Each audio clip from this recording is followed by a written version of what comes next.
all genius, very warm welcome to our channel. This is Barkha ma'am, your app tech guru. So my dear class 10th students, finally जिसका आपको इंतजार था कि ma'am artificial intelligence की शुरुआत आप कब करने वाले हो, तो लो भाई शुरुआत हो चुकी है आपकी book class 10th AI book code 417 की, जिसमें हमने पार्ट ए को कंप्लीट कर लिया है, पार्ट बी के पहले यूनिट को भी कंप्लीट कर लिया है और आज के इस सेशन में डिस्कस करने वाले हैं कंप्लीट यूनिट 2 को। Yes dear students, AI project cycle के बारे में कंप्लीटली आज इस एक वीडियो में हम समझने वाले हैं कि आखिर AI प्रोजेक्ट साइकिल होता क्या है, कौन कौन से इसके फेजेस होते हैं और कैसे इसका यूज किया जाता है, राइट। तो बेसिकली इसको हम कंप्लीट करेंगे। यदि अभी तक भी चैनल को सब्सक्राइब नहीं किया, वीडियो को लाइक नहीं किया, then what is you waiting for, go and subscribe the channel और दोस्तों को बता दो, शेयर कर दो वीडियो को कि भाई अब बरखा मैम के चैनल पर आपको आर्टिफिशियल इंटेलिजेंस की वीडियोस भी मिल रहे हैं ताकि आप इसकी प्रिपरेशन कर सकते हो और अपने बोर्ड एग्जाम के पेपर को फोड़ कर आ सकते हो। तो चलो शुरुआत करते हैं, श्री गणेश करते हैं और देखते हैं AI प्रोजेक्ट साइकिल के बारे में। देखो आर्टिफिशियल इंटेलिजेंस होता क्या है, इसके बेसिक्स को कवर कर चुके हैं। इंटेलिजेंस क्या होता है, कितने टाइप की होती है, आर्टिफिशियल इंटेलिजेंस क्या होता है, इसकी बेसिक टर्मिनोलॉजीज जैसे machine learning, deep learning, data science, natural language processing, computer vision, ये सब हमने पढ़ लिया था लास्ट वीडियो में जिसमें हमने इसके बारे में बेसिक समझा था, ठीक है। अब AI के एप्लीकेशंस क्या होते हैं और वही AI बेस, AI एथिक्स, ये जो मैंने अभी बताया टॉपिक्स, इनके क्वेश्चन 110% एग्जाम में आते हैं। अब आज के सेशन में इस यूनिट में ये बताया कि यदि आप कोई AI रिलेटेड प्रोजेक्ट को डेवलप करते हो, मतलब आप एक तरीके से क्या करने वाले हो, ह्यूमंस के ब्रेन को रिक्रिएट कर रहे हो। आप कोई प्रोजेक्ट डेवलप करते हो, मीन्स आप कोई सॉफ्टवेयर डेवलप करते हो, तो उसको डेवलप करने के लिए आप किन स्टेप्स को फॉलो करते हो, ठीक है। तो बेसिकली ये जो स्टेप बाय स्टेप प्रोसेस होती है ना, उसी को हम कहते हैं AI प्रोजेक्ट साइकिल। तो याद रखना कि AI प्रोजेक्ट साइकिल क्या हुआ, जब आप AI रिलेटेड कोई प्रोजेक्ट को डिजाइन करते हो तो वो प्रोजेक्ट आप क्यों डिजाइन कर रहे हो, किस लिए डिजाइन कर रहे हो, किन मटेरियल्स की रिक्वायरमेंट है, क्या क्या चीजें आपको चाहिए, कैसे बनाओगे, कैसे टेस्ट करोगे, ये सारी चीजें एक पर्टिकुलर प्रोसेस के अंदर फॉलो की जाती है जिसको AI प्रोजेक्ट साइकिल कहते हैं। तो project cycle is a step by step process to solve problems using proven scientific methods and drawing inferences about them. Let us take in daily example. अब ये जरूरी नहीं है कि इसको समझने के लिए ना आपको कोई बहुत हाई लेवल का टेक्निकल एग्जांपल चाहिए। नॉर्मल सी बात है, अपने डे टू डे लाइफ में जैसे आप किसी प्रॉब्लम को सॉल्व करते हो ना, बिल्कुल वैसे ही हम यहाँ पर सॉफ्टवेयर को भी डिजाइन करते हैं, AI रिलेटेड प्रोजेक्ट को डिजाइन करते हैं। जैसे कि फॉर एग्जाम्पल बात कर ले हम कि आपको एक बर्थडे कार्ड क्रिएट करना है, ठीक है। अब आपके किसी फ्रेंड का बर्थडे या जिस भी किसी का बर्थडे, तो आपको एक बहुत सुंदर सा बर्थडे कार्ड बनाना है। अब बर्थडे कार्ड बनाने के लिए आपके पास में सबसे पहले तो आपको ये पता होना चाहिए कि what is the problem, why you are creating the birthday card. तो आपको अपने फ्रेंड को इंप्रेस करना है, तो आप अपने हैंड रिटन ग्रीटिंग कार्ड से उसको इंप्रेस करना चाहते हो। अब उसके लिए आपको किन चीजों की जरूरत पड़ना है, तो देखो उसके लिए आपको जिन भी किसी चीजों की जरूरत पड़ना है, तो उसके लिए सबसे पहले आपको ये देखना होगा क्या वो मटेरियल आपके पास पहले से अवेलेबल है। मतलब आपको स्केच पेन चाहिए होंगे, आपको कलर्ड पेपर्स चाहिए होंगे, जो भी चाहिए होगा सामान, क्या वो आपके पास अवेलेबल है, नहीं अवेलेबल है, तो टोटल बजट आप पहले फाइनलाइज करोगे कि एक्चुअल एक कार्ड को बनाने में आपको किन किन मटेरियल्स की जरूरत है और ओवरऑल क्या बजट पड़ना है। फिर नेक्स्ट स्टेप में आप क्या देखोगे कि आप जो डेटा कलेक्ट करना चाहते हो, है ना, उस कार्ड में लिखने के लिए कोड्स चाहिए, आपको इमेजेस चाहिए, कुछ अच्छा अच्छा डिजाइन चाहिए, तो आप वो ऑनलाइन डिजाइन लोगे या आप किसी से आइडियाज लेने वाले हो या खुद आप डिजाइन करने वाले हो, तो आप डेटा को क्या करोगे, कलेक्ट करोगे। Understand this thing. तो ये हम क्या कर रहे हैं, सबसे पहले तो हम यहाँ पर प्रॉब्लम को आइडेंटिफाई कर रहे हैं कि आपको ये प्रोजेक्ट बनाना क्यों है। पहले हमने अपनी रिक्वायरमेंट को आइडेंटिफाई किया, फिर उसके बाद में आप क्या कर रहे हो, डेटा को कलेक्ट कर रहे हो, ठीक है। एक बार डेटा कलेक्ट हो जाएगा, फिर उसके बाद आप क्या करोगे, वन बाय वन एक एक चीज को फाइनलाइज करोगे कि आपको कैसे कैसे क्या क्या करना है, डिजाइन फाइनलाइज करोगे, कैसा डिजाइन में आपको ड्रॉ करना है। Now other than this, creating और modelling a card on the basis of data collected, ठीक है। नाउ शोइंग इट पेरेंट्स और cousins to let them check it और इवेल्युएट इट। अब एक बार आपने जब वो पूरा कार्ड डिजाइन कर लिया, तो ये डेटा मॉडलिंग में आ जाएगा कि आपने वो कार्ड पूरा बहुत सुंदर तरीके से डिजाइन कर लिया है। फिर उसको आप अपने पेरेंट्स को, कजिन्स को शो करोगे कि देखो मैंने एक कार्ड बनाया है, उसको चेक करो कहीं कुछ मिस्टेक तो नहीं है, कहीं कुछ भी प्रॉब्लम तो नहीं है। तो आप उसको चेक करने के बाद जो भी प्रॉब्लम्स होगी उसको सॉर्ट आउट करके फिर फाइनली आपका कार्ड रेडी हो जाने वाला है। तो जैसे आपने यहाँ पर ग्रीटिंग कार्ड बनाने के लिए कुछ स्टेप्स को फॉलो किया ना, बिल्कुल वैसे ही आर्टिफिशियल इंटेलिजेंस प्रोजेक्ट साइकिल में हम एक प्रोजेक्ट को डेवलप करने के लिए कुछ ऐसे स्टेप बाय स्टेप प्रोसीजर को फॉलो करते हैं। अब ये जो स्टेप बाय स्टेप प्रोसीजर है, यही कहलाता है एक्चुअल में AI project cycle. Understand this thing. तो यहाँ पे जो स्टेप्स है वो कुछ ये स्टेप्स होती है, problem scoping, data acquisition, data exploration, modelling और इवैल्यूएशन। याद रखना बहुत इंपॉर्टेंट है, इंपॉर्टेंट मार्क कर लो या आईएम पे लिख लो या जो भी कुछ है। तो टोटल एआई प्रोजेक्ट साइकिल की ये 5 स्टेप्स होती है। यदि 9th में आपका एआई था तो वहां भी आपने ये चीज पढ़ी होगी। अब ये होती क्या है तो सुनो, सबसे पहले प्रॉब्लम स्कोपिंग फर्स्ट स्टेप होती है, जिसमें हम एक्चुअल में प्रॉब्लम को अंडरस्टैंड करते हैं, प्रॉब्लम के बारे में समझते हैं कि क्यों आपको प्रोजेक्ट डेवलप करना है, क्यों आपको सॉफ्टवेयर बनाना है।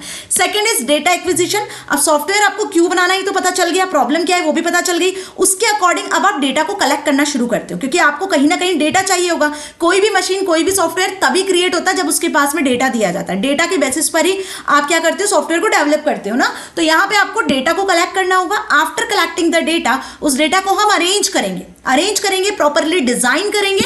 तो डेटा एक्सप्लोरेशन के अंदर अरेंजिंग द डेटा यूनिफॉर्मली आता है। देन एक बार आपने डिजाइन कर लिया तो आपका जो फाइनल मॉडल है वो बनके रेडी हो जाता है, आपका जो फाइनल सॉफ्टवेयर है वो बनके रेडी हो जाता है, जिसके लिए हम मॉडलिंग का यूज करते हैं। मॉडलिंग के बाद में जब डेटा आपका क्रिएट हो जाता है, प्रॉपर सॉफ्टवेयर आपका बन जाता है, तो लास्ट में बारी आती है उसको इवैल्यूएट करने की। अब ऐसा तो नहीं होता है ना कि बिना चेकिंग के, बिना इवैल्यूएशन के आपने अपना प्रोजेक्ट और सॉफ्टवेयर सेल कर दिया या यूज कर लिया, ऐसा नहीं होता है ना। कोई भी चीज जब आप बनाते हो तो उसको पहले चेक करते हो, इवैल्यूएट करते हो। भले ही फिर आप कोई डिश बनाते हो, चाहे मैगी बनाओ या चाय बनाओ या कॉफी बनाओ, जो भी बनाते हो, तो पहले आप उसको इवैल्यूएट करते हो कि आपने जो जो चीजें उसमें ऐड वो बराबर है कि नहीं, टेस्ट करके देखते हो, फिर सर्व करते हो, है ना। कहीं नमक या शक्कर या ऐसी कोई चीज कम तो नहीं हुई है। तो भाई बिल्कुल वैसे यहाँ पर भी होता है, एक एक स्टेप यहाँ पे फॉलो की जाती है और ये स्टेप्स सिक्वेंशियली ही एग्जीक्यूट होती हैं। तो ये कुल स्टेप्स हैं एआई प्रोजेक्ट साइकिल की। अब इनको हम समझते हैं डिटेल में। तो ध्यान से समझना है, यदि मैं प्रॉब्लम स्कोपिंग की बात करूं तो it is a fact that we are surrounded by problems. अब ऐसा कोई बंदा नहीं है जिसकी लाइफ में कोई प्रॉब्लम्स नहीं होती है। हर किसी की लाइफ में प्रॉब्लम्स होती है, कहीं ज्यादा होती है, कहीं कम होती है। हमको अपनी प्रॉब्लम से कैसे बाहर आना है, इसके क्या सॉल्यूशंस हो सकते हैं, इसको कैसे हम रिजॉल्व कर सकते हैं, वो हमें सोचना होता है। So they could be small और बिग, समटाइम्स इग्नोर्ड और sometimes be critical. So many times we become so used the problem that is become a part of our life. Identifying such a problem and having a vision to solve it is what problem scoping is about. आई बात समझ में कि problem को आप कैसे solve कर पा रहे हैं, इसके क्या सॉल्यूशंस है। जब ये आप फाइंड आउट कर पा रहे हो तो मतलब कहीं ना कहीं आप प्रॉब्लम को स्कोप कर पा रहे हो। A lot of times we are unable to observe any problem in our surroundings. तो जैसे यहाँ पर एक एग्जांपल इन्होंने दिया हुआ है सस्टेनेबल डेवलपमेंट गोल्स, जो कि हमने 5th यूनिट ग्रीन स्किल्स में पढ़ा है।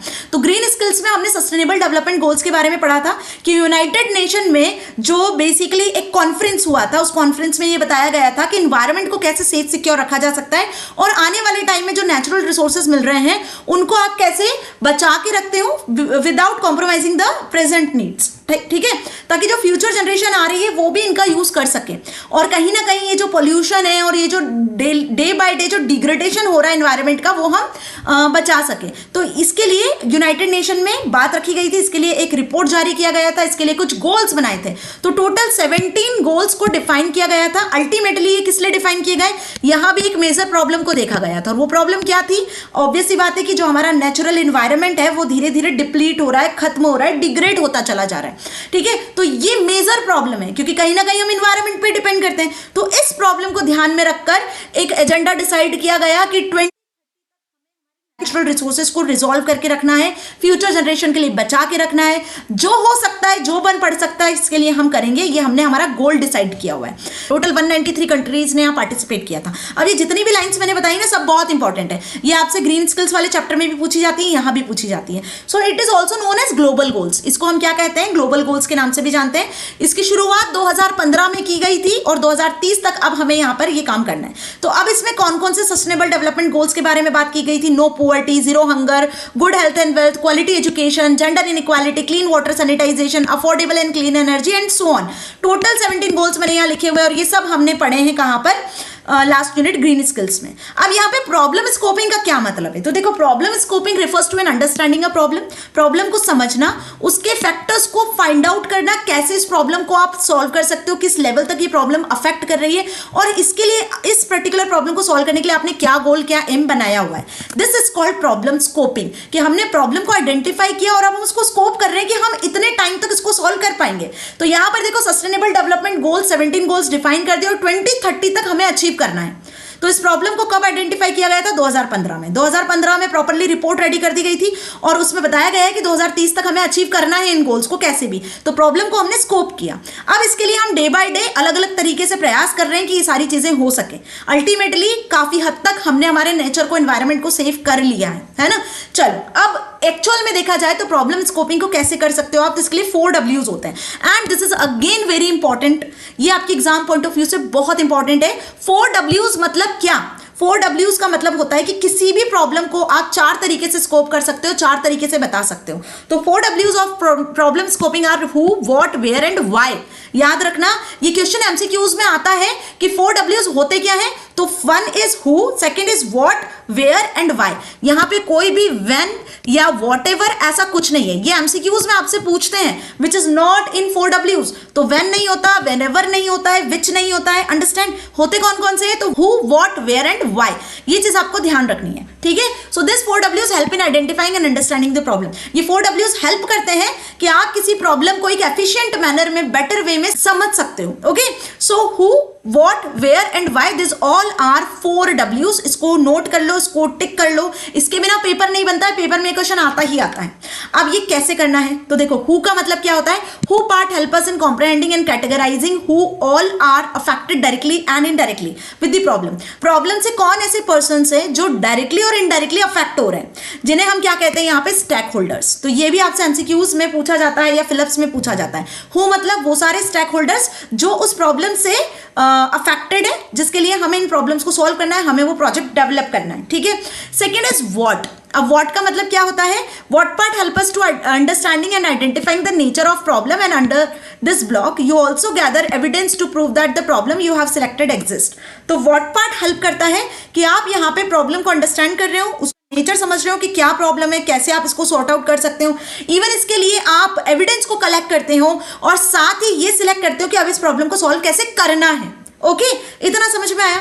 वेयर का मतलब क्या होता है? Where does the problem arise. Actual में ये प्रॉब्लम कहां से अराइज हुई थी, किस सिचुएशन में अराइज हुई थी, किस लोकेशन पे अराइज हुई थी और इसको कैसे आपको सॉर्ट आउट करना है। एंड वाई का मतलब होता है why the given problem were solving. और ये जो प्रॉब्लम है आप इसको क्यों सॉल्व कर रहे हो। सपोज जैसे मैंने कहा कि आपको एक सॉफ्टवेयर डेवलप करना है, तो अब आप वो सॉफ्टवेयर, पहले तो ये आएगा कि वो सॉफ्टवेयर किसके लिए डेवलप करने वाले हो, है ना। दूसरी बात कि यहाँ पर इस सॉफ्टवेयर में आपको क्या करना है, किस प्रॉब्लम को सॉल्व करना है और किसके लिए ये सॉफ्टवेयर बनाने वाले हो, ये कहाँ यूजफुल होने वाला है, ठीक है, किस प्रॉब्लम को आप यहाँ सॉर्ट आउट करोगे। और लास्ट में बात करेंगे कि why you are creating this project. Actual में what is the reason, what is the goal to create this project. तो these are the 4 W's and hopefully आपको ये 4 W's अच्छे से समझ में आए, ठीक है। अब यहाँ पे बात करते हैं प्रॉब्लम स्टेटमेंट टेम्पलेट की। ये क्वेश्चन भी आता है। प्रॉब्लम स्टेटमेंट कैनवास के नाम से भी आपको मिलेगा, प्रॉब्लम स्टेटमेंट टेम्पलेट के नाम से भी आपको मिलेगा। तो it help us to summarise all the key points into one single template. यहाँ पे आप सभी 4 W's को, सभी पूरी प्रॉब्लम को एक सिंगल टेम्पलेट में समराइज कर देते हो, ठीक है। ये प्रॉब्लम स्टेटमेंट टेम्पलेट क्या होता है? जितने भी 4 W's अभी हमने देखे, हम उन सभी 4 W's को एक ही सिंगल टेम्पलेट में, मतलब एक इस तरीके का आप स्ट्रक्चर बनाते हो जहां पे आप इसको क्या कर देते हो, समराइज कर देते हो। Clear? So that in the future whenever there is a need to look back at the basis of the problem, we can take look at the problem statement template and understand its key elements of it. आई बात समझ में? क्यों बनाते हैं problem statement template? ताकि future में जब आपको कभी जरूरत पड़ती है तो आप इस प्रॉब्लम स्टेटमेंट को देखकर समझ सकते हो कि क्या की एलिमेंट्स थे, क्यों हमने इसको डेवलप किया था, क्यों इस सॉफ्टवेयर को बनाया था। तो ये है एक प्रॉब्लम स्टेटमेंट टेम्पलेट का स्ट्रक्चर जो आपको ध्यान से समझना है, क्योंकि एग्जाम में आपसे किसी क्वेश्चन के बेसिस पर प्रॉब्लम स्टेटमेंट डिफाइन करने को आ सकता है। कोई भी एक एग्जांपल आपको दे देंगे कि XYZ इज अ कंपनी, वहां पे ये प्रॉब्लम्स चल रही हैं, तो आपको इसके लिए एक सॉफ्टवेयर डिजाइन करना है, तो आप यहाँ पे कैसे प्रॉब्लम स्टेटमेंट को डिजाइन करोगे, है ना। कौन होगा, who, what, where, why, 4 W's को कैसे डिफाइन करोगे, ऐसा क्वेश्चन एग्जाम में आता है। तो be ready for this type of question. तो यहाँ पे देखो, हैव अ प्रॉब्लम, व्हेन और व्हाइल एंड आइडियल सॉल्यूशन। ना उसी के बाद में यदि कोई प्रॉब्लम होती है, उस प्रॉब्लम में क्या इशू है, क्या, तो यहां पर ये देखा जाएगा व्हाट के अकॉर्डिंग। नाउ व्हेन और व्हाइल, इसको आप कब और कैसे सॉल्व करने वाले हो, कहां, किस लोकेशन पर, तो वेयर। और आइडियल सॉल्यूशन मींस कि how the solution will help the stakeholders, है ना। वाई में आ जाता है गोल, कि क्यों इस प्रॉब्लम को सॉल्व कर रहे हो और कैसे ये स्टेक होल्डर्स को हेल्प करने वाला है, क्या इसका सॉल्यूशन होने वाला है। तो this is all about the problem statement, जहां पे आप ऑल 4 W's को इस तरीके से डिफाइन करते हो। आ गई बात समझ में? Now the next is data acquisition. What is data acquisition? This is another step of AI project cycle, right? तो डेटा एक्विजिशन का मतलब होता है डेटा को कलेक्ट करना. ठीक है, अब आपने एक बार प्रॉब्लम को आइडेंटिफाई कर लिया तो सेकंड स्टेप आती है कि आप डेटा को कलेक्ट कैसे करते हो. तो डेटा को कलेक्ट करने के लिए भी अलग अलग मैथड्स होती हैं. बिना डेटा के तो आप कोई सॉफ्टवेयर बना ही नहीं पाओगे, डेटा तो कलेक्ट करना जरूरी है. तो process of collecting accurate and reliable data to work with two types of data sets are there. One is use and other is size. Use मतलब use of training, use for training the model. Model को train करने के लिए आप जिस data का use कर रहे हो वो यूज में आ जाता है. Use for testing the model after it is trained, मतलब मशीन को ट्रेन करने के बाद में, मशीन डेवलप करने के बाद में, उसको ट्रेन करने के बाद में, है ना, आप क्या कर रहे हो यहाँ पे टेस्टिंग कर रहे हो. नाउ साइज का मतलब it a lots bigger than testing data and constituents about 70 to 80%. It is smaller the training set and constituents about 20 to 30%. ठीक है, तो यहाँ पे साइज ऑफ डेटा और यूज ऑफ डेटा दो चीजों को हम यहाँ पर देखते हैं. उसके बेसिस पर ही हम डेटा को कलेक्ट करते हैं कि कैसा डेटा आपको यूज करना है और किस साइज का होगा. क्लियर? कुल मिला के बात ये समझ लो आप. अब यहाँ पे यदि मैं बात करूं डेटा के फीचर्स की, तो refer to the type of data is you want to collect. Data यहाँ पे अलग अलग टाइप के होते हैं. डेटा आपने देखा होगा जो इंटरनेट पे भी जनरेट होता है, ऑडियो, वीडियो, टेक्सचुअल, ग्राफिक्स, किसी भी टाइप का डेटा हो सकता है. तो किस टाइप का डेटा आपको चाहिए अपने प्रोजेक्ट को क्रिएट करने के लिए? जैसे कि for example salary amount, increment percentage, increment period, bonus etcetera. This all are the different type of data, right? अब यहाँ पे बिग डेटा की यदि हम बात करें तो देखो इंटरनेट पे जो डेटा जनरेट होता है वो बिग डेटा कहलाता है, क्योंकि lot of applications, lot of websites are there जो कि अलग अलग टाइप के डेटा को जनरेट करती है. तो डेटा कैसा चाहिए आपको वो डिपेंड करता है यहाँ पर बिग डेटा पर. Big data includes sizes that exceeds the capacity of traditional software to process within acceptable time in value. The main focus on unstructured type of data. Data यहाँ पे तीन type के होते हैं, unstructured, semi structured and structured. ठीक है, unstructured data जिसमें सारी चीजों का मिक्सअप होता है, ऑडियो, वीडियो, ग्राफिक्स, सारा डेटा एक साथ मिक्सअप होता है. वहीं यदि मैं स्ट्रक्चर्ड डेटा की बात करूं तो यहाँ पे टेबुलर फॉर्मेट में डेटा होता है जिसको बोलते हैं स्ट्रक्चर्ड, जो एक प्रॉपर स्ट्रक्चर्ड वे में होता है. सेमी स्ट्रक्चर्ड डेटा जैसे ईमेल की बात कर ले तो वहां पे अटैचमेंट अलग आते हैं, आपका टेक्सचुअल डेटा अलग होता है, तो वो कहलाता है आपका सेमी स्ट्रक्चर्ड डेटा. तो ये क्वेश्चन भी जनरली आता है. तो यहाँ पर जो डेटा जनरेट हो रहा है वो डिपेंड करता है वॉल्यूम पर कि कितने अमाउंट में आपका जो डेटा है वो प्रोड्यूस हो रहा है और कितनी वैरायटी का, कितने टाइप का डेटा जनरेट हो रहा है और कितनी स्पीड से डेटा जनरेट हो रहा है. तो बिग डेटा जो है इसके तीन मेजर फीचर्स होते हैं, वॉल्यूम, वैरायटी एंड वेलोसिटी. याद रखना, वॉल्यूम मतलब amount of data produced and variety मतलब type of data produced and velocity मतलब speed of data produced. Okay, now data collect करने की कुछ मेथड्स होती हैं जो यहाँ मैंने बताई हुई है, जैसे कि survey, web scraping, sensors, cameras, observations and APIs.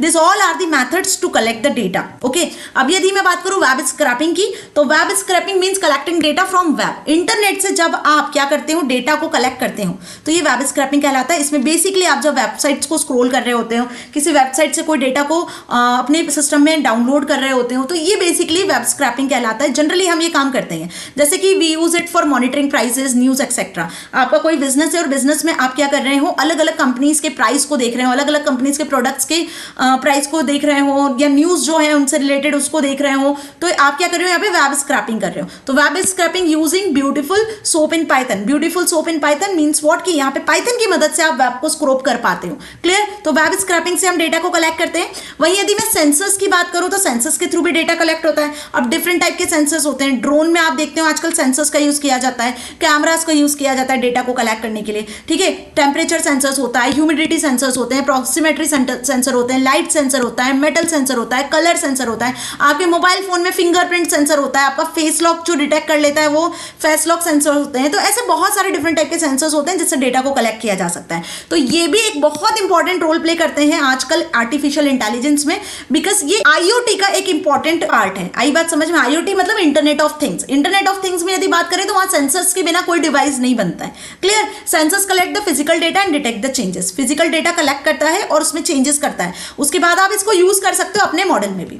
Now cameras is another type of data collecting device, जहां से आप डिजिटल फॉर्मेट में इमेजेस को क्या करते हो, कलेक्ट करते हो. तो यदि आपको कोई इमेजेस को कलेक्ट करना है, पिक्चर्स को कलेक्ट करना है, कुछ विजुअल इंफॉर्मेशन को कलेक्ट करना है, तो उसके लिए कैमरा से बेस्ड कोई और डिवाइस हो ही नहीं सकता है.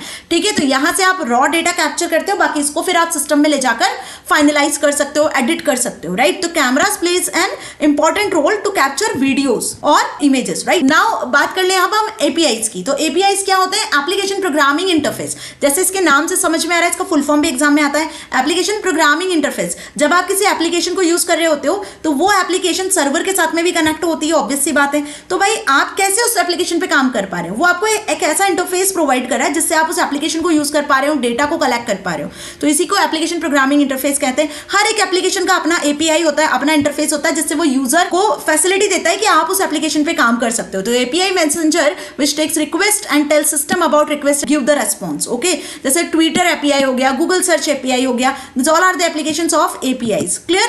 तो ये भी एक और तरीका होता है डेटा को कलेक्ट करने का। Now the next is observations. अब देखो ये सबसे इजी तरीका होता है जो हम अपने रेगुलर लाइफ में भी यूज करते हैं। कोई भी चीज आप देखते हो तो अपने आसपास देखकर ऑब्जर्व करते हो, एनालाइज करते हो। जैसे आप फिजिक्स लैब में जाते हो या आप केमिस्ट्री लैब में जाते हो तो वहां आप चीजों को ऑब्जर्व करते हो, जो भी कुछ रीडिंग होती है उसको लिख लेते हो, नोट डाउन कर लेते हो, है ना। वहीं यदि मैं बात करूं तो आप चार्ट ग्राफ्स वगैरह बनाते हो तो वहां भी आप ऑब्जर्व कर रहे होते हो, राइट। मैथ्स में जो ग्राफ्स बनाते हो, चार्ट्स बनाते हो कि कौन सा मिनिमम वैल्यू है, कौन सा मैक्सिमम वैल्यू है। तो ये observation is also used for collecting the data ना। So we can observe something carefully, we get some information. जैसे साइंटिस्ट लोग क्या करते हैं, साइंटिस्ट लोग जो स्टडी करते हैं ना उसमें वो ऑब्जर्व ही कर रहे होते हैं कि किस पर्टिकुलर ऑब्जर्वेशन के अकॉर्डिंग क्या चेंजेस उनको देखने को मिल रहे हैं। सो it is time consuming data source, ये एक टाइम कंज्यूमिंग डेटा सोर्स कहलाता है। वहीं बात करें सर्विस, तो भाई सर्विस के थ्रू भी हमें डेटा ही कलेक्ट करने को मिलता है। आप देखते हो आजकल पॉपुलेशन का भी सर्वे होता है कि हर घर में कितने पर्सन है, कितने चिल्ड्रन है, कितने मेल्स है, कितने फीमेल्स है। अब आ जाते हैं थर्ड स्टेप पर, दैट इज डेटा एक्सप्लोरेशन। तो अभी हमने प्रॉब्लम स्कोपिंग के बारे में समझ लिया है। अब प्रॉब्लम स्कोपिंग में जो सबसे इंपॉर्टेंट चीज है वो क्या है, जल्दी बता दो। 4Ws, ठीक है, वो बहुत इंपॉर्टेंट रोल प्ले करता है। उसके बाद हमने डिस्कस किया यहां पर डेटा एक्विजिशन। डेटा एक्विजिशन मतलब डेटा को कलेक्ट करना। डेटा को कैसे कलेक्ट कर रहे हो, उसके लिए अलग अलग मेथड्स है डेटा को कलेक्ट करने के लिए। डेटा क्या होता है ये भी आपको अच्छे से क्लियर है। रॉ फैक्ट्स एंड फिगर्स जो आप कलेक्ट करते हो, डेटा बिग डेटा के फॉर्मेट में होता है, ठीक है। और डिफरेंट टाइप का डेटा है जो आप कलेक्ट कर सकते हो अलग अलग मेथड्स के थ्रू, वो मेथड्स भी हमने समझ ली। अब डेटा एक्सप्लोरेशन क्या होता है, डेटा को कलेक्ट करने के बाद में, प्रॉब्लम को अच्छे से डिफाइन करने के बाद में, नेक्स्ट स्टेप जो होती है प्रोजेक्ट साइकिल की, यहां पे हम करते हैं डेटा को इंटरप्रेट। मतलब आप यहां पे जो डेटा आपने कलेक्ट किया हुआ है ना, उसको बेसिकली समझते हो कि इसको आपको यूज कैसे करना है। अपने प्रोजेक्ट को डिजाइन करने के लिए, अपने प्रोजेक्ट को क्रिएट करने के लिए आपको एक्चुअल में उस डेटा को बेटर वे में कैसे एक्सप्लोर करना है, यूज करना है। Okay, so this stage deals with the validating and verification of collected data. जो डेटा कलेक्ट किया है उसको वैलिडेट और वेरीफाई हम इस स्टेप में करते हैं। तो data is according to the specification decided, data is free from errors, data is meeting our needs. This stage is divided into 2 sub stages. अब यहां पे डेटा को एक्सप्लोर करने के लिए 2 तरीके होते हैं। पहला होता है डेटा क्लीनिंग और दूसरा होता है डेटा विजुअलाइजेशन। जो डेटा आपने कलेक्ट किया है उसमें से जो भी अननेसेसरी चीजें हैं, जो आपको ऐसा लग रहा है कि आपके लिए जरूरी नहीं है, तो उसको हम क्लीन कर देंगे, उसको हम हटा देंगे और लास्ट में फिर आप डेटा को विजुअलाइज कर देते हो, ठीक है। तो यहां पर यदि मैं डेटा क्लीनिंग की बात करूं तो data cleaning helps in getting read of commonly found errors and mistakes in data set. जो भी डेटा सेट आपने एनालाइज किया, ऑब्जर्व किया, उसमें यदि कोई एरर होती है या उसमें कुछ ऐसा लगता है कि आपका काम का डेटा नहीं है, तो उसको हम क्या कर देते हैं, हटा देते हैं। इसको डेटा क्लीनिंग कहते हैं। अब यहाँ पे 3 मेथड से आप डेटा क्लीनिंग कर सकते हो। फर्स्ट होता है यहाँ पे आउटलायर्स, मतलब 3 एरर्स होती हैं यहाँ पे। सेकंड होता है मिसिंग डेटा एंड थर्ड होता है एरोनियस डेटा। अब आउटलायर्स क्या होते हैं, ध्यान से समझना। Data points existing out of the range. जब आपने जो डेटा कलेक्ट किया हुआ है, यदि वो आउट ऑफ रेंज आपको कुछ डेटा मिल रहा है तो हम उसको हटा देते हैं, क्लीन कर देते हैं। या फिर कुछ डेटा मिसिंग है तो या तो उस मिसिंग डेटा को फुलफिल करने की कोशिश करते हैं या उसको भी हटा देते हैं, ठीक है।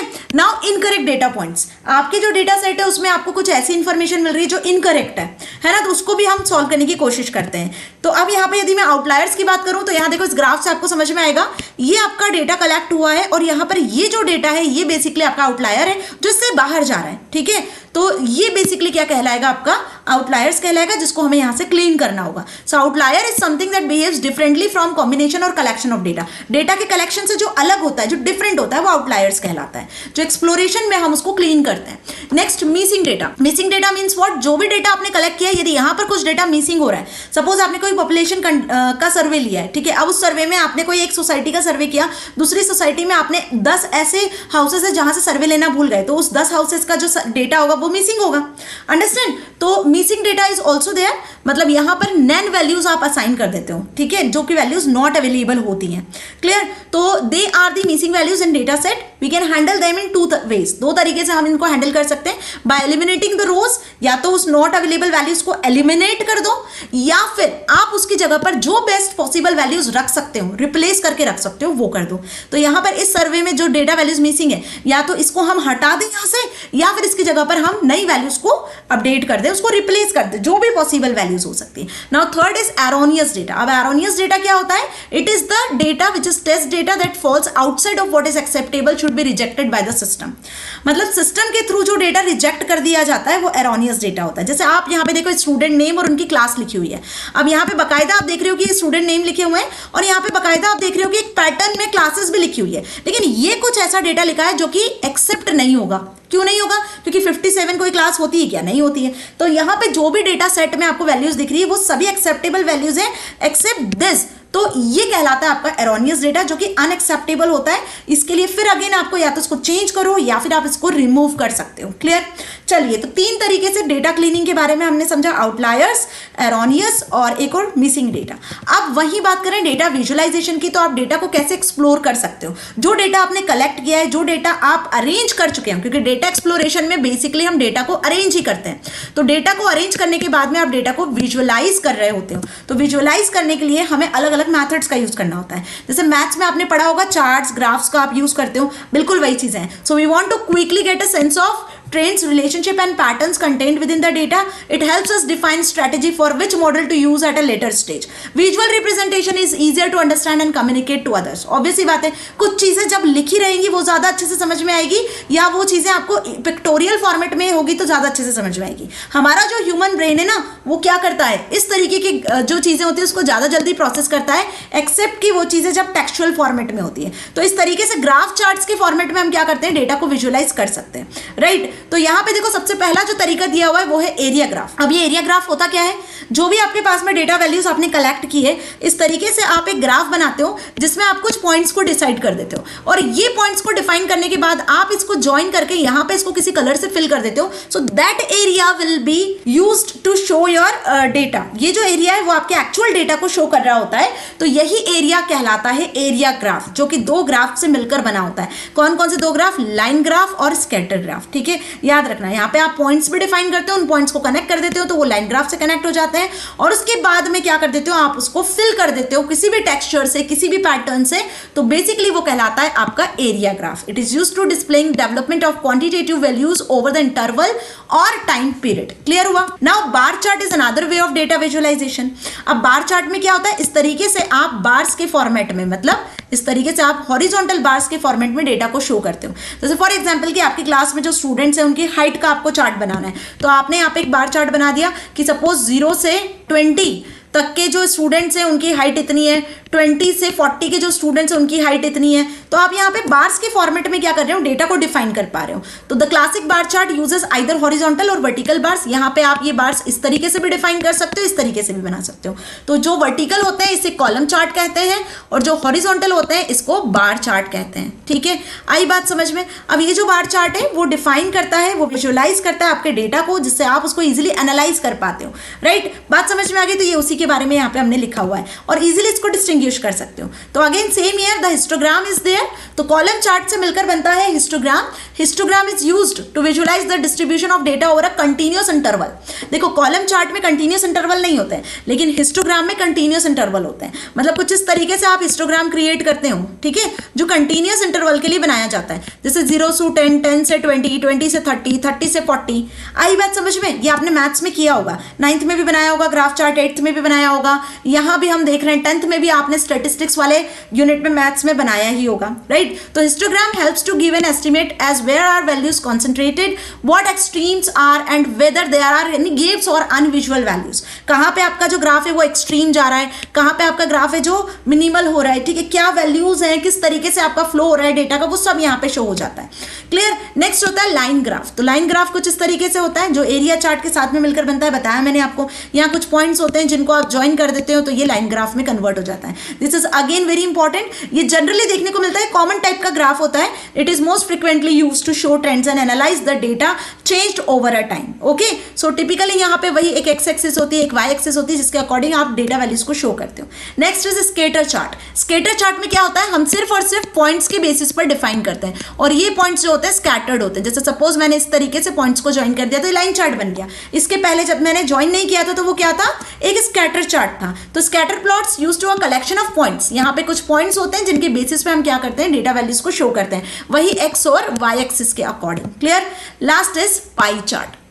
पाई चार्ट क्या होता है, एक सर्कुलर चार्ट होता है। जैसे आप यहाँ देख पा रहे हो कि एक सर्कुलर चार्ट है, ठीक है। तो एक फुल सर्कल में होता है और सर्कल का पार्ट डिसाइड करता है कि आप कितनी वैल्यूज को एनालाइज कर पा रहे हो। टोटल ये होता है 100%। इसमें आप देखो यहाँ 80%, 120%, 60%, इस तरीके से आप जो है वैल्यूज को क्या करते हो, डिफाइन करते हो, ठीक है। So pie chart helps us to show proportion and percentage between the categories by dividing a circle into proportional segments. Each arc length represent the proportion of each category while the full circle represent total sum of all data equal 100%. Pie chart are ideally for giving the reader a quick idea for the proportional distribution of data. तो यहाँ पे आप देख सकते हो कि ये data values दी हुई है, उसके बेसिस पे हमने ये सर्कुलर पाई चार्ट बनाया हुआ है जिसके अलग अलग सेक्टर्स हमने यहाँ डिफाइन किए गए हैं। Okay, now flow chart is also there. देखो फ्लो चार्ट भी आपने पढ़ा होगा जिसमें कुछ सिंबल्स होते हैं। किसी भी प्रॉब्लम्स को डिफाइन करने के लिए हम इस तरीके से फ्लो चार्ट का यूज करते हैं। जैसे फॉर एग्जाम्पल कि आपको कोई भी डेटा वैल्यूज इनपुट करनी है तो सबसे पहले आप फ्लो चार्ट को स्टार्ट करोगे। डेटा वैल्यू यदि इनपुट करनी है तो इस तरीके से पैरेललोग्राम का यूज करेंगे।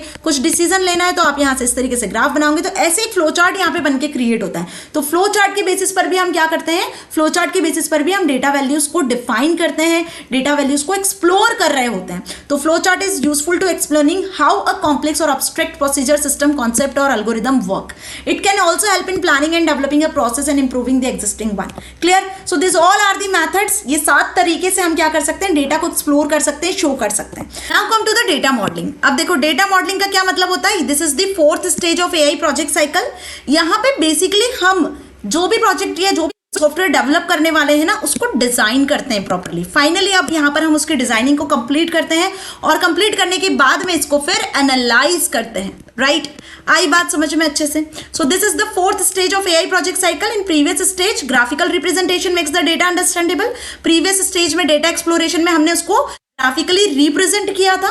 ठीक है, वहीं अब हम क्या करेंगे, when it comes to the machine accessing and analysing data, it needs to be data in the most basic form of numbers.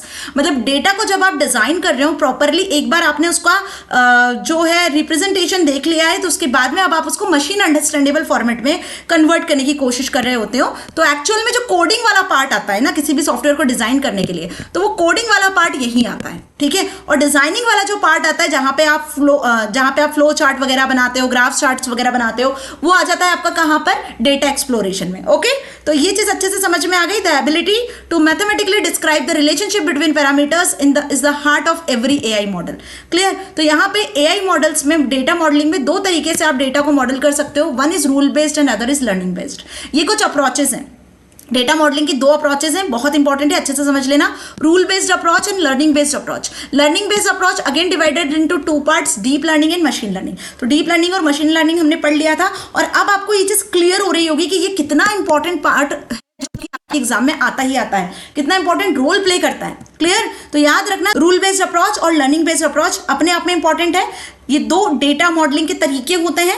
और यहाँ पर learning based approach is very important approach, जिसमें आजकल एआई मॉडल्स को develop किया जा रहा है. आजकल जितने रोबोट्स वगैरह जो आप देख रहे हो वो सब लर्निंग बेस्ड अप्रोच में ही डेवलप किए जाते हैं, जिसमें मशीन लर्निंग और डीप लर्निंग का यूज किया जाता है. तो अब इनको 1 बाय 1 डिस्कस करते हैं. इसका डिफरेंस एग्जाम में आता है, याद रखना. यदि मैं रूल बेस्ड अप्रोच की बात करूं तो rules are defined by the developer. Developer जब भी कोई सॉफ्टवेयर डेवलप करता है या एआई मॉडल डेवलप करता है तो वो कुछ रूल्स बताता है पहले कि ये जो सॉफ्टवेयर है, ये जो मॉडल है, वो कैसे काम करने वाला है. इन रूल्स को आप इंस्ट्रक्शंस भी कह सकते हो कि उन इंस्ट्रक्शंस के बेसिस पर ये काम करेगा. जैसे फॉर एग्जांपल कि आप यदि स्कूल जाते हो तो स्कूल के रूल्स आपको डिफाइंड होते हैं, आप स्कूल के रूल्स के अकॉर्डिंग ही काम करते हो. ऐसा तो है नहीं कि रूल्स ब्रेक करते हो. ब्रेक कर दोगे रूल्स तो फिर पनिशमेंट मिलेगी, आपको स्कूल से रेस्टिकेट कर दिया जाएगा.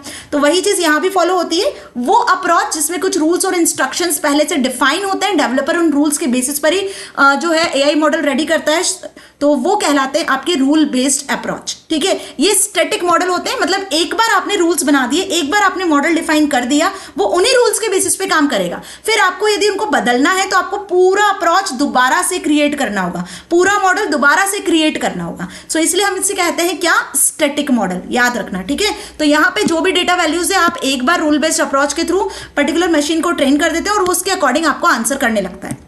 जैसे कोई रोबोट बनाया, उस रोबोट में आपने कुछ 10 या 15 क्वेश्चंस दे दिए, वो सिर्फ उसी 10 और 15 क्वेश्चन के अकॉर्डिंग आपको आंसर करेगा, क्योंकि आपने वही डेटा वैल्यूज उसमें एंटर किया है। अब वो अपना दिमाग नहीं चलाएगा, क्योंकि आपने उसको ट्रेन ही नहीं किया उसके अकॉर्डिंग, बस आपने उसमें वो 10-15 क्वेश्चन के अकॉर्डिंग ही डेटा वैल्यूज को एंटर किया हुआ है। ठीक है, so this machine learning gets introduced as an extension to this. In that case the machine adapts to change in data and rules and follows the updated path only, while the rule based model what it has been taught once. Okay, कि एक बार क्या machine को पढ़ाया, क्या सिखाया हमने, वो उसके अकॉर्डिंग ही आपको आंसर करेगा। This is called rule based, जो कि स्टैटिक होता है।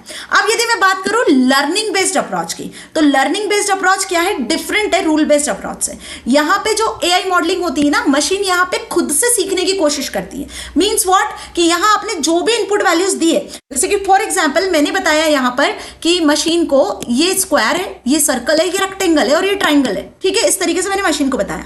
अब ये मैंने कुछ वैल्यूज यहाँ पे इनपुट की हुई है, अब मशीन इसको समझ गई है। अब किसी यूजर ने क्या किया, अब किसी यूजर ने ना एक इस तरीके की सिनरी बनाई है, जिसमें उसने कुछ ट्राइंगल, एक हट बना दिया, एक सर्कल यूज कर लिया, फिर यहाँ पे इस तरीके से कुछ यूज किया हुआ है। अब आप मशीन से बोल रहे हो कि इसमें से पिक्चर्स को आइडेंटिफाई करके बता दो। ठीक है, तो मशीन क्या करेगी, जो आपने प्रीवियसली इनपुट दिए हुए थे, सर्कल, रेक्टेंगल, ट्राइंगल, तो वो यहाँ पर खुद का दिमाग लगाएगी, जो इनपुट्स आपने दिए हुए उन इनपुट्स को कनेक्ट करके मशीन यहाँ पर सोचेगी, समझेगी और आपको बताएगी कि भाई यहाँ पे सर्कल कौन सा है, रेक्टेंगल कौन सा है ना। आप यहाँ कंबाइंड डेटा दोगे। आई बात समझ में? This is called learning based approach, जो आजकल बहुत ज्यादा ट्रेंडिंग है। किसी भी AI मॉडल को डेवलप करने के लिए लर्निंग बेस्ड अप्रोच का यूज किया जाता है। अंडरस्टैंड? तो under the learning based approach the AI model gets trained on the data fed into it and then is able to design a model which is adaptive to change in the data. मतलब machine change करने के लिए भी यहां पर ready रहती है। Machine खुद से ट्रेन होती है, जो अलग अलग डेटा वैल्यूज आप उसमें देते हो। ओके, तो इसीलिए ये डायनेमिक मॉडल कहलाता है। ये कौन सा मॉडल कहलाता है? डायनेमिक। तो अब आपको डिफरेंस समझ में आ रहा है। रूल बेस्ड जो है वो रूल्स और डेटा सेट्स पर डिपेंड करता है, स्टैटिक मॉडल होता है, ये डायनेमिक मॉडल होता है। Clear? Now, after training, machine is now fed with the testing data. Now, testing data might have not similar images as the ones which is model has been trained. So, model adapts to the features and which has been trained and accordingly predicts the output. आई बात समझ में? Rule based approach में machine खुद से कुछ भी चीज predict नहीं कर पाती है, लेकिन लर्निंग बेस में खुद से मशीन प्रिडिक्ट करने की कोशिश करती है। यहाँ पर हम इस तरीके से उसमें क्या करते हैं, चेंजेस करते हैं। तो ये डायनेमिकली मॉडल होता है। ओके, वही लाइन यहाँ पे लिखी हुई है। अब learning based model are classified as, इसको फिर क्लासिफाई कर सकते हो आप। तो यहाँ पे लर्निंग बेस्ड मॉडल में सुपरवाइज लर्निंग आती है, अनसुपरवाइज लर्निंग आती है और रेनफोर्समेंट लर्निंग आती है। And it is very very important इसको समझ लेना कि सुपरवाइज लर्निंग क्या होती है, अनसुपरवाइज क्या होती है, रेनफोर्समेंट लर्निंग क्या होती है। अनसुपरवाइज लर्निंग, सुपरवाइज लर्निंग में फिर कुछ यहाँ पे टॉपिक्स दिए हुए हैं, जैसे रिग्रेशन क्लासिफिकेशन। अनसुपरवाइज में क्लस्टरिंग और डायमेंशनली रिडक्शन के बारे में पढ़ेंगे। और रेनफोर्समेंट लर्निंग अपने आप में ही डिफरेंट होती है। ठीक है, तो अब हम डिस्कस करेंगे इन तीनों के बारे में। इसका डिफरेंस भी एग्जाम में आता है, तो अच्छे से समझना। सुपरवाइज लर्निंग क्या होता है? It is a model of data set which is fed to the machine is labelled. याद रखना, इसको मार्क कर लो। जो लेबल्ड डेटा आप मशीन में इनपुट करते हो, है ना, वो बेसिकली सुपरवाइज लर्निंग होता है। मीन्स हम बोल सकते हैं कि we can say that the data set is known to the person who is training the machine, only then he or she is able to label the data. Right, कि यहाँ पे जो डेटा सेट आप machine को input कर रहे हो ना, जिस डेटा सेट वैल्यू से मशीन को ट्रेन कर रहे हो, वो पहले से लेबल होता है, तभी यहाँ पर मशीन डिसीजन ले पाती है। तो label is some information which can be use to tag for the data. For example कि जैसे आपने स्टूडेंट्स की ग्रेड्स होती हैं, आपकी कुछ ग्रेड्स डिफाइन की जाती है मार्क्स के बेसिस पर, जो आप अपने एग्जामिनेशन में सिक्योर करते हो। मतलब यदि 90% मार्क्स आए तो आपको A ग्रेड मिल जाएगा, 95% मार्क्स आए तो A+ ग्रेड मिल जाएगा। तो हम क्या कर रहे हैं, यहाँ पर मशीन को बता देते हैं कि 90% पे A ग्रेड देना है, 95 पे A+ ग्रेड देना है। ये पहले से हमने लेबल किया हुआ है, इस डेटा वैल्यूज को, इस डेटा सेट को पहले से लेबल किया हुआ है। तो this type of learning is known as supervise learning. बात समझ में आई? अब यहाँ पे लेबल करने के दो तरीके होते हैं, that is regression and classification. अब क्लासिफिकेशन में यहाँ आप डेटा को क्लासिफाई कर देते हो, एक जैसे डेटा को अलग अलग सेट्स में वेरीफाई कर देते हो। जैसे फॉर एग्जांपल कि आपने ऑडियो डेटा जनरेट किया है, आपने वीडियो डेटा जनरेट किया हुआ है, तो ये डेटा आप जब मशीन में देते हो तो आप क्लासिफाई करके देते हो कि ऑडियो डेटा को अलग आपने रखा है, वीडियो डेटा को अलग आपने रखा है। तो ये सब चीजें जब जंबल्ड रहेगी तो मशीन को समझने में प्रॉब्लम आएगी। आप जब इसको अलग से लेबल करके दोगे, आपने जितनी भी ऑडियो फाइल है उसको लेबल लगा दिया कि ये ऑडियो फाइल का लेबल है, ये वीडियो फाइल की लेबल के साथ में आपने स्टोर किया हुआ है। तो आ रही है बात समझ में? तो ये कहलाती है आपकी सुपरवाइज लर्निंग जिसमें हम डेटा वैल्यूज को क्या करते हैं, लेबल्स के अकॉर्डिंग क्लासीफाई कर देते हैं। तो यहाँ पे वही लाइन है कि students are classified on the basis of grades they obtain with respect to their marks they in the examination. This model works as discrete data sets which means the data need to be continuous, है ना। तो यहाँ पे data continuously होना चाहिए, तभी basically आप data को क्लासीफाई कर पाओगे। तो यहाँ देखो ये डेटा सेट अलग अलग आपको कलर्स में भी दिख रहा होगा, ये ग्रीन कलर का डेटा वैल्यूज अलग है, पर्पल कलर से डेटा वैल्यूज अलग है, जिसको क्लासीफाई कर दिया गया है। इसके बेसिस पर अब मशीन क्या करेगी, डिसीजन लेने की। रिग्रेशन की बात करूं तो ये भी कॉन्टिन्यूअस डेटा पर ही काम करता है। जब कॉन्टिन्यूअसली आपको डेटा मिल रहा होता है तो उसके बेसिस पर मशीन जो है वो डेटा वैल्यूज को प्रिडिक्ट करने की कोशिश करती है। जैसे for example if you wish to predict your next salary, अब आप अपने नेक्स्ट सैलरी के बारे में प्रिडिक्ट कर रहे हो, तो नेक्स्ट सैलरी के बारे में प्रिडिक्ट कैसे करोगे ये बताओ। आपका प्रीवियस सैलरी कितना है, आपने यदि छुट्टियां ली हुई है तो आपका सैलरी कितना डिडक्ट होगा, यदि आपको इंक्रीमेंट होने वाला है तो कितना इंक्रीमेंट होगा ईयर के अकॉर्डिंग, है ना। प्रिडिक्ट कर पा रहे हैं। जब आपकी कोई कॉन्टिन्यूअसली वैल्यूज आपको मिल रही है, जब आपको हर महीने से कॉन्टिन्यूअसली सैलरी मिल रही है, उसके बेसिस पर आप अगले महीने की सैलरी को प्रिडिक्ट कर पा रहे हो। Okay, so this data values has been fed the machine is continuous. तो रिग्रेशन यही कहलाता है कि जो कॉन्टिन्यूअसली डेटा मिलता है उसके बेसिस पर डिसीजन लेना, उन डेटा के बेसिस पर सोचना समझना कि अब आने वाला डेटा क्या हो सकता है। Okay, now come to the next which is unsupervised learning. Unsupervised learning में कोई भी लेबल्ड डेटा यूज नहीं होता है। यहाँ पे जो डेटा सेट होता है वो अनलेबल्ड होता है। सुपरवाइज्ड लर्निंग में लेबल्ड डेटा वैल्यूज होती है, यहाँ पे अनलेबल्ड डेटा सेट वैल्यूज होती हैं। This means that data which is fed into the machine is random. There is a possibility that the person who is training the model does not have any information regarding it.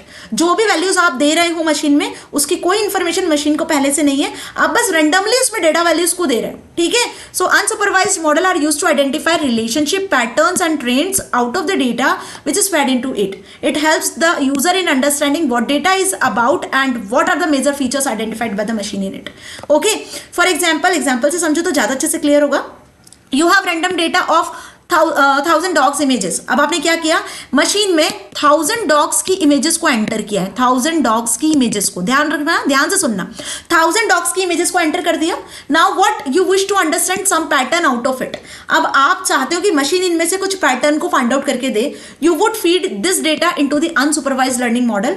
Now would train the machine on it. देखो, अब आप चाहते हो कि machine खुद से train हो जाए इस पे और आपको आंसर दे. तो यहाँ पे आपने कोई लेबल नहीं दिया, यहाँ पे आपने डॉग्स के बारे में कुछ इंफॉर्मेशन नहीं दी है. अब जब आप मशीन को ट्रेन करोगे तो after training the machine would come up with the patterns. Machine ने खुद से पैटर्न डिसाइड किया. इन 1000 इमेजेस में मशीन ने ये देखा कि ये एक एनिमल की इमेज है. कैसे फाइंड आउट किया, 4 लेग्स है, ठीक है. पहली तो ये इमेज देखी उसने कि 4 लेग्स है, 1 टेल है डॉग के. यही फीचर्स होते हैं ना.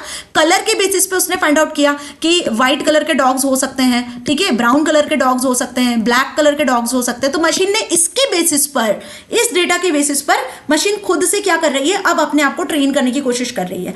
अब जब आप फाइंड आउट करोगे किसी भी डॉग की इमेज को, तो अब मशीन उन 1000 डॉग की इमेजेस से खुद से पैटर्न्स को डिसाइड करेगा, ठीक है, और वो उस पैटर्न के अकॉर्डिंग फिर आपको आंसर रिटर्न करेगा. Clear. So this machine might come up with the patterns which are already known to the user like color, or it might be come up with some other unusual like sizes of the dogs or etc. तो size, color, है ना, और उनके जो features है उस basis पे यहाँ पर डिसीजन लिया जाएगा. तो ये यहाँ पर हमने कोई भी लेबल नहीं दिया था, ठीक है. This is called unsupervised learning, right. So there are 2 main types of unsupervised learning are clustering and dimensionally reduction. 2 तरीके से यहाँ पर जो ये लर्निंग है वो होती है. फर्स्ट होता है यहाँ पे क्लस्टरिंग. यदि मैं क्लस्टरिंग की बात करूं तो which can cluster the unknown data according to the patterns और trends identifying out of it. मतलब यहाँ पर क्या होता है, क्लस्टर बन जाता है. क्लस्टर का मतलब क्या होता है, ग्रुप. मतलब यहाँ पर यदि आपने 1000 डॉग्स की जो इमेजेस है वो एंटर की हुई है मशीन में, तो मशीन ने साइज के अकॉर्डिंग ना क्लस्टर्स डिसाइड कर दिए कि सपोज कुछ डॉग्स हैं जो बिगर साइज के हैं, तो एक इसका क्लस्टर बन गया. कुछ डॉग्स हैं जो बहुत स्मॉलर साइज के हैं, तो उसका एक क्लस्टर बना दिया. तो ये इस तरीके से क्लस्टर्स के बेसिस पर भी मशीन क्या करती है, डिसीजन लेने की कोशिश करती है. तो इस प्रोसेस को कहते हैं हम क्लस्टरिंग. आई बात समझ में. The patterns observed might be one which are known to the developer or might even come up with some unique patterns out of it. Second होता है डायमेंशनलिटी रिडक्शन. अब डायमेंशनलिटी रिडक्शन का मतलब क्या होता है, देखो हम जिस दुनिया में जी रहे हैं वहां 3 डायमेंशन को प्रेफर करते हैं, ठीक है. तो यहाँ पर we humans are able to visualise up to 3 dimension only, but according to the lot of theories and algorithm there are various entities which exist beyond 3D dimensions. बहुत सी ऐसी entities exist करती है जो कि 3 dimensions के beyond है. जैसे मैं natural language processing की बात करूं तो natural language processing मतलब जो मशीन हमारी भाषा को समझ पा रही है, हमारे लैंग्वेज को समझ पा रही है, तो क्या उसको विजुलाइज किया जा सकता है, which means that we can not visualise them as exist beyond our visualisation ability, क्योंकि कितनी सारे लैंग्वेजेस हैं, है ना. So to make sense out of it we need to reduce the dimensions. तो यहां पर क्या करते हैं, हम डायमेंशंस को रिड्यूस करते हैं. क्लियर हो रही बात, समझ में आ रही है. तो dimensionality reduction is also a process जो कि यहां पे यूज की जाती है. Now third is reinforcement learning. अब ये रेनफोर्समेंट लर्निंग क्या होता है, यहां पर जो मशीन है ना वो एनवायरनमेंट से सीखने की कोशिश करती है. हर यूजर, क्योंकि मल्टीपल टाइप के यूजर्स होते हैं, जो भी यूजर्स है वो कैसा डेटा वैल्यूज इनपुट कर रहे हैं उसके बेसिस पे मशीन डिसीजन लेने की कोशिश करती है. So it is a type of machine learning technique that enables to learn an interactive environment by trial and error using feedback from its own. याद रखना कि यहाँ जो मशीन है ना वो खुद से ट्रायल और एरर के बेसिस पर डिसीजन लेती है. क्लियर, मतलब यहाँ कोई लेबल्ड या अनलेबल्ड इसका कुछ यूज नहीं किया जाता है. So both supervised and enforcement learning use mapping between input and output, unlike supervised learning where feedback provided to the agent is correct set of actions for performing task. Reinforcement learning uses rewards and punishment as signals for positive or negative behavior. Reinforcement learning is all about making decisions sequentially. तो ये line आपको ध्यान रखनी है कि यहाँ जो भी एक्शंस लेती है मशीन में जो आप दे रहे हो इनपुट वैल्यू, जो उसको एनवायरनमेंट से इनपुट मिल रहा है ना, उसके बेसिस पे मशीन डिसीजन लेना शुरू कर देती है.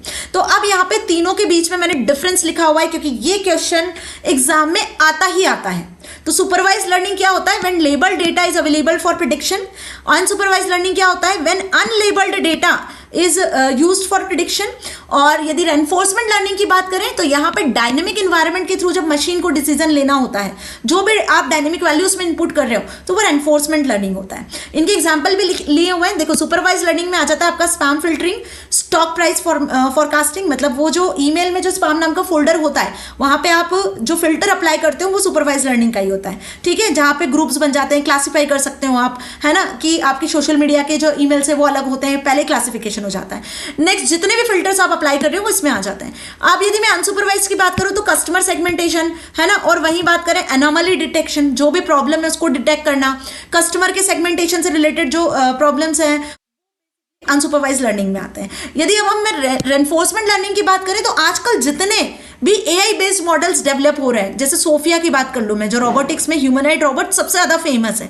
ठीक है, वो बेसिकली किस पर बेस्ड है, रेनफोर्समेंट लर्निंग पर. सेल्फ ड्राइविंग कार की बात करूं तो वो भी किस पर बेस्ड है, रेनफोर्समेंट लर्निंग पर. जो इन्वायरमेंट से क्या ले रहे हैं, इनपुट ले रहे हैं. अब इन्वायरमेंट से इनपुट कैसे ले रही है सेल्फ ड्राइविंग कार, ये आपको बहुत अच्छे से पता है कि कौन सा इमेजेस वो प्रिडिक्ट कर रही है, किस टाइप का इमेज है, कब सेल्फ ड्राइविंग कार को रुकना है, कब उसको टर्न करना है, ये सब इनपुट्स उसको एनवायरमेंट से ही मिल रहे हैं ना. So this is called reinforcement learning, जो डायनेमिकली अपने डिसीजन को चेंज कर पाते हैं. तो होपफुली आपको ये अच्छे से क्लियर हो चुका है. Now last is evaluation. अभी देखो, इवैल्यूएशन प्रोसेस क्या होती है, एक बार आपने मॉडल को कंप्लीट कर लिया है, एक बार आपने अपना मॉडल डेवलप कर लिया है, तो this is the last step कि आप उसको इवैल्यूएट करते हो, आप उसको चेक करते हो कि कहीं कोई एरर तो नहीं है, आपका जो प्रोजेक्ट है वो सक्सेसफुली काम कर रहा है या नहीं कर रहा है. So this is called evaluation. जैसे आपको एग्जाम देते हो तो एग्जाम देने के बाद में आपकी कॉपीज को चेक किया जाता है, इवैल्यूएट किया जाता है, उसके बाद एक रिजल्ट जनरेट होता है, एक स्कोर जनरेट होता है, जिससे आपके परफॉर्मेंस को इवैल्यूएट किया जाता है. बिल्कुल वैसे ही सॉफ्टवेयर को भी इवैल्यूएट किया जाता है कि जो एआई मॉडल आपने बनाया है वो कितना रिलायबल है, वो यूजर के रिक्वायरमेंट के अकॉर्डिंग है या नहीं है, वो एक्चुअल आंसर्स दे पा रहा है या नहीं दे पा रहा है. ठीक है, वो एक्चुअल में कंपेयर करते हैं कि जैसा आप चाहते थे वैसा मॉडल बना है या नहीं बना है. तो यहाँ पे मशीन को हम ट्रेन करते हैं, ट्रेन करने के बाद में उसको टेस्ट करते हैं, टेस्ट करने के बाद में उसकी परफॉर्मेंस को मेजर करते हैं, उसकी परफॉर्मेंस को कैलकुलेट करते हैं कि कितना एफिशिएंट, कितना इफेक्टिव आपका मॉडल बना है on the basis of data acquisition. तो यहाँ पर देखो, इवैल्यूएशन के लिए अलग अलग मेथड्स का यूज करते हैं. फर्स्ट जो यहाँ पे पैरामीटर होता है वो होता है एक्यूरेसी, कि कितना एक्यूरेट मॉडल आपने डिजाइन किया है, कितना करेक्ट आंसर दे रहा है बिना मिस्टेक के, बिना एरर के. प्रिसीजन, कितने ज्यादा डेसिमल वैल्यूज तक आप आंसर को एक्सेस कर पा रहे हो. ठीक है, देखो सपोज 2 इज द आंसर लेकिन 2.563, तो this is more accurate answer ना, तो this is all about precision, understand? Recall and F1 score, this all four are the parameters of evaluation of any AI model. इसके बारे में ना last unit में हम डिटेल में पढ़ेंगे, क्योंकि यहाँ पर ना हमें कंफ्यूजन मैट्रिक्स बनानी होगी, उसमें हमें इन सारी चीजों को फाइंड आउट करना होगा, इसके फॉर्मूलाज होते हैं डिटेल में। तो फिलहाल बस इतना याद रखो कि ये 4 पैरामीटर्स होते हैं जिनके बेसिस पर हम किसी भी AI मॉडल को क्या कर सकते हैं, इवेल्युएट कर सकते हैं, राइट? तो accuracy means defined as percentage of correct predictions out of all observations. जो ऑब्जर्वेशंस आपने निकाली उसमें सारी ऑब्जर्वेशंस करेक्ट है, तो वो परसेंटेज डिफाइन करता है। Precision means true positive cases versus all the cases of prediction is true. जो मशीन ने प्रिडिक्ट किया और वो सारी केसेस पॉजिटिव केसेस ही सही तरीके से निकले।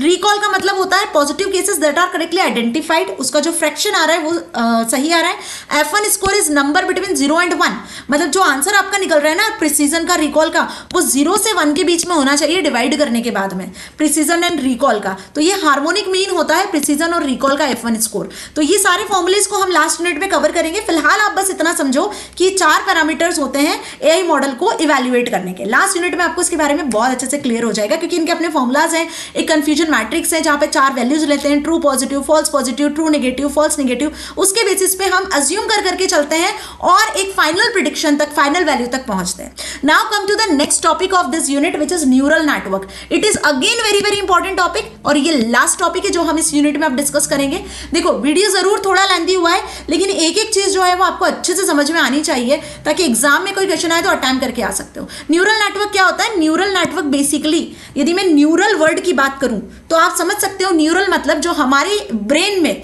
नर्वस सिस्टम होता है, उसमें बहुत सारे न्यूरॉन्स होते हैं। आपने पढ़ा होगा, न्यूरॉन्स के बारे में डिस्कस किया होगा। देखो यदि मैं डायग्राम बताऊं तो साइंस में आपको ये डायग्राम देख के याद आ जाएगा, ठीक है?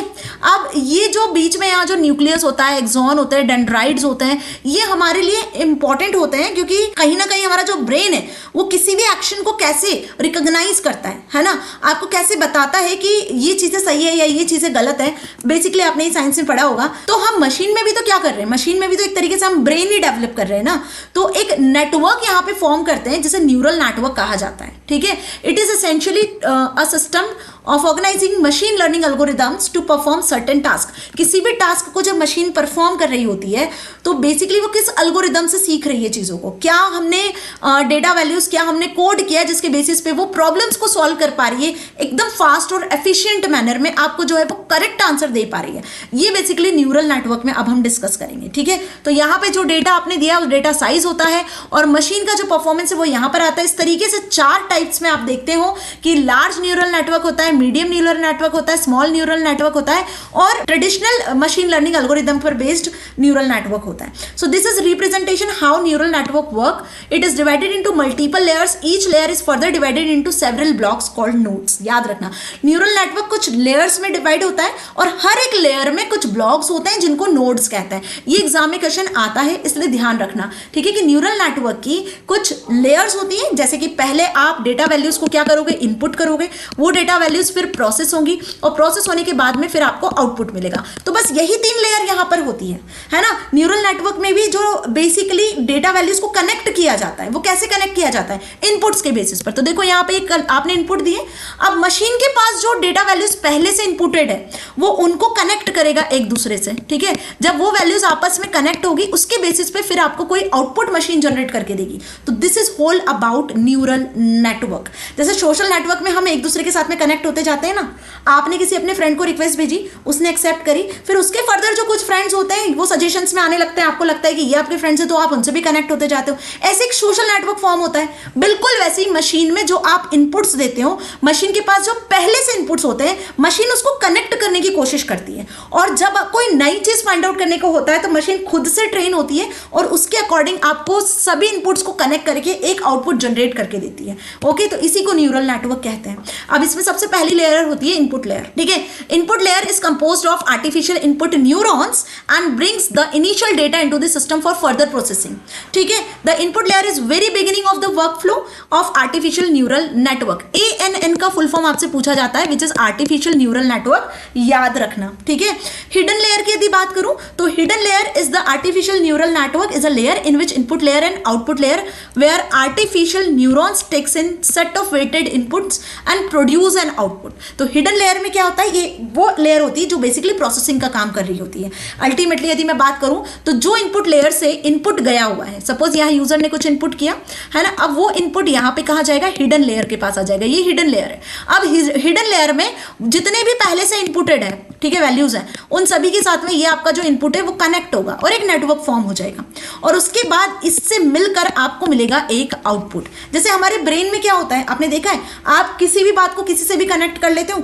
आपके फ्रेंड ने आपसे कुछ कहा तो हो सकता है कि आपको वो बात सही लगी, या हो सकता है कि आप सोच रहे हो कि यार ये बात मेरे फ्रेंड ने मुझसे कैसे कह दी, क्या इसका मतलब हो सकता है। तो आप पहले से जो आपके दिमाग में बातें हैं उनको आप कनेक्ट करने की कोशिश करते हो और फिर एक फाइनल कंक्लूजन तक पहुंच जाते हो। बिल्कुल वैसी मशीन भी यहाँ पर ऐसे ही काम करती है। So it is a typical part of nearly neural network in which engineers stimulates the type of activity that go into the human brain. Okay, now at last the output layer is responsible for producing the final result.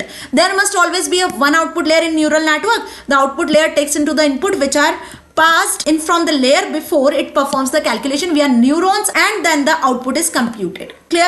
अब इसके क्या features होते हैं, question ये भी exam में आता है, that what are the features of neural network. तो neural network systems are modelled on the human brain and nervous system. Obvious, जैसे ह्यूमन ब्रेन्स काम करता है बिल्कुल वैसे ही हम एआई मॉडल को रेडी करने के लिए न्यूरल नेटवर्क का यूज करते हैं, और ये न्यूरल नेटवर्क मशीन में डेवलप होता है, ठीक है। और इस मॉडल को भी हमें डेवलप कर रहे होते हैं कहीं ना कहीं मशीन्स में इनपुट देकर। They are able to automatically extract features. अब मशीन यहाँ पर जो भी इनपुट दोगे ना उसके अकॉर्डिंग ऑटोमेटिकली जो है उसको कनेक्ट करेगा। Every neural network node is essentially machine learning algorithm. Her neural network में जो नोड्स होती हैं वो कहीं ना कहीं एक एल्गोरिथम के बेसिस पर होती है, और वो एल्गोरिथम देना हमें जरूरी होता है। It is useful when solving problems for which the data is very large. और ये न्यूरल नेटवर्क तब ज्यादा काम करता है अच्छे से जब आप लार्ज डेटा सेट वैल्यूज पर काम कर रहे होते हो। ओके, अब इसके क्या क्या एप्लीकेशंस है, कहां कहां आपको ये देखने को मिलता है, तो ये चीज ध्यान से समझना कि न्यूरल नेटवर्क को कहां कहां आप देख रहे हो। तो भाई रियल वर्ल्ड बिजनेस प्रॉब्लम्स में देख रहे हो, हर जगह जो भी एप्लीकेशन एआई बेस्ड होगी ना वहां न्यूरल नेटवर्क यूज होता है। सेल्स फोरकास्टिंग में, इंडस्ट्रियल प्रोसेस कंट्रोल में, कस्टमर रिसर्च में, डेटा वैलिडेशन में, रिस्क मैनेजमेंट में, टारगेट मार्केटिंग में, मेडिसिन में, बिजनेस में, सोशल नेटवर्किंग में, हर जगह जो वेबसाइट्स जो सॉफ्टवेयर्स आप देखते हो ना वहां इसका यूज किया जाता है। फॉर एग्जाम्पल कि मैं यदि अमेजॉन की बात कर दूं, है ना, अमेजॉन की बात कर लो जो कि एक ऑनलाइन शॉपिंग वेबसाइट है, तो यहां पर देखो कितने यूजर्स हैं। ऐसा तो है नहीं आप में या 10, 12 या 15,000 यूजर ही बस आ रहे हैं इस वेबसाइट पे। भाई जितनी पॉपुलेशन है इंडिया की आजकल सब ऑनलाइन शॉपिंग करते हैं, तो वो सभी यूजर्स यहाँ पर क्या करते हैं, शॉपिंग करने आते हैं। ऑब्वियस सी बात है कि हर कोई अपना अपना कार्ट अपने अकॉर्डिंग प्रिपेयर करता है, सबको एक ही चीज की तो जरूरत नहीं पड़ती है, सभी अलग अलग वैरायटी ऑफ डेटा को यहाँ से परचेज करने की कोशिश करते हैं। तो कितना डेटा यहाँ पे बल्क में जनरेट होता होगा। तो यहाँ जो एआई सिस्टम लगाया गया है, यहाँ जो एआई मॉडल बनाया गया है, वो हर एक यूजर से इनपुट लेता है, और जितने अलग अलग यूजर्स के इनपुट उसके पास में होते हैं ना उन सभी को कलेक्टिवली मिलाकर एक आउटपुट जनरेट करने की कोशिश करता है। ओके, जिससे आपको इफेक्टिव और फास्ट वे में आउटपुट मिलता है। जैसे फॉर एग्जाम्पल कि मैंने ना यहाँ पर एआई की बुक सर्च किया, ठीक है, मैंने क्या किया, अमेजॉन पे कोई सी एआई की बुक सर्च किया। अब कोई और यूजर आया उसने आईटी की बुक सर्च किया, कोई और यूजर आया उसने सीए की कंप्यूटर एप्लीकेशन की बुक सर्च किया। अब कोई ऐसा यूजर आया जिसने class 10th computer book search किया। आप समझना मेरी बात। अब अमेजॉन की वेबसाइट जो है वहां पर एआई की बुक अवेलेबल है, सीए की बुक अवेलेबल है, आईटी की बुक अवेलेबल है। अब मशीन को कैसे पता चलेगा कि 10th की कंप्यूटर की कौन सी बुक देना है? तो यहाँ पे मशीन इन सारी इंफॉर्मेशन को, जो जो वैल्यूज उसके पास में है, आईटी, एआई, सीए, जितनी भी बुक्स उसके पास में है, जो जो भी डेटा वैल्यूज पहले यूजर ने इनपुट किया हुआ था, जो जो भी डेटा वैल्यूज पहले यूजर ने दी हुई थी, उनकी जो सर्चेस थी, उनके बेसिस पर एक डिसीजन लेगा और आपको आईटी, सीए, एआई जितनी भी कंप्यूटर्स की बुक होगी वो सब आपको शो कर देगा। तो यहाँ पे ये चीज आपको समझ में आई कि एक न्यूरल नेटवर्क के फॉर्मेट में आपको आंसर मिला है। क्लियर? तो इसी के साथ में सेशन को यहाँ खत्म करती हूँ एंड होपफुली आपको यूनिट 2 बहुत अच्छे से क्लियर हो गई है। अब कोई डाउट नहीं है, यदि इससे रिगार्डिंग कोई भी क्वेश्चन आता है तो आप एग्जाम में अटेम्प्ट करके आ सकते हो। कोई भी डाउट होता है तो आप कॉमेंट सेक्शन में लिख सकते हो। मिलेंगे अगले सेशन में यूनिट 3 के साथ में। Till then stay happy. Thank you so much.